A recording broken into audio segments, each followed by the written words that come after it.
So data sovereignty is our right as Aboriginal and Torres Strait Islander peoples to be able to collect, govern and interpret our data on our own terms. But we think about that in a way at COA, which we think is a little bit more simple. So it is the caring for data so data can care for country and community. So maintaining our right as Aboriginal and Torres Strait Islander people to collect the right information in the right way for the right insights and the right results. So typically what we'll see from funders is that funders will be wanting to, like you said, prove whether a program is making a difference or not. But that usually comes with really predefined outcomes or KPIs or metrics that are tracked over time. But what we know is that communities are already doing evaluation and outcomes measurement just in their own way, and they're collecting a lot of the data that makes sense to them. They might be collectively holding and sharing information at a local level. There might be song, video, dance, art, other things that communicate change, which is often overlooked by the funder. So the problem that we've got is kind of triple-fold, is that the data that's being collected is not the right data. So we're actually asking for people to move outside of the information that is most important to them and speaking the language of the funder. But then the funder is typically taking that information to say, yes, we did a good job, we funded the right thing, that thing achieved the outcomes that we determined.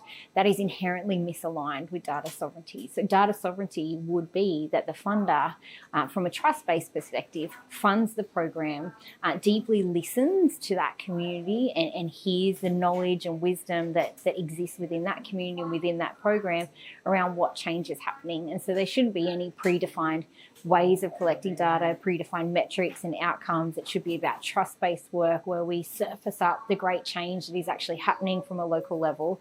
So those communities can utilise the evidence that makes sense to them, in a way that makes sense to them, and then take those findings to be able to then make decisions at a local level about where to next, or how do we accelerate the work that we're doing, or what are the lessons that we need to learn. So we really believe wholeheartedly that our communities at a place-based level have actually got the deep knowing and experience of evaluative thinking that just needs to be surfaced up. So we know that if our communities are supported at a local level across the country, they will be able to evaluate well. So it's around confidence acceleration, that this is an appropriate way and the appropriate people.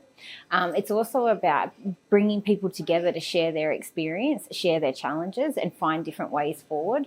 And then again, internationally, how can we do that internationally? So we know that by applying an approach that is a strengths-based, community-driven approach that removes the need for intermediaries and third-party evaluators, then we can see that change at a local, national and international level.